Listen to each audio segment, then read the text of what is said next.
Tuesday morning as usual குளிச்சு ரெடியாகி பிரம்ம முகூர்த்தத்துக்கு கிளம்பிட்டேன். இன்னைக்கு காலையில் வந்து குளிச்சுட்டு வாசலை தொளிச்சு கோலம் போட்டுட்டு அப்புறம் பூஜை அறையில் வந்து பூ மாற்ற முடியலன்னா துளசி மட்டும் வச்சுட்டு பஞ்ச பாத்திரத்துலேயும் தண்ணி மாற்றி வச்சு நிலக்கடலை ஒன்று நெய்வேத்தியத்துக்கு தூபம் காட்டி மறுநாள் சாமி கும்பிட்டு முடிச்சிருந்தேன்.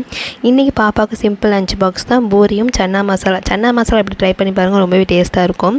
வாங்க எப்படி பண்ணலாம் பார்க்கலாமா. ஃபஸ்ட்டு மிக்ஸி ஜாரில் 2 பெரிய வெங்காயம், 5-6 பல் பூண்டு, ஒரு சின்ன சைஸ் இஞ்சி, அப்புறம் 2 தக்காளி, வீட்டில் வச்ச குழம்பு மிளகாத்தூள் 1 ஸ்பூன், 1/2 ஸ்பூன் உப்பு சேர்த்து நல்லா பைன் பேஸ்ட் அரைச்சிக்கோங்க. நல்லா குக்கரில் வந்து நல்லெண்ணெய் விட்டு ஹோல் ஸ்பைஸை சேர்த்து அரைச்சி வச்ச பேஸ்டையும் சேர்த்து கொஞ்சம் கலரி விட்டு ஓவர் நைட் சோக் பண்ண சுண்டலையும் சேர்த்து நல்லா கொஞ்சம் நேரம் வதக்கிட்டு அதுக்கப்புறம் கொஞ்சம் தண்ணி ஊற்றி அலசிட்டு 3 விசில் ப்ரெஷர் குக்கர் விட்டுடுங்க. சூப்பரான சன்னா மசாலா ரெடி.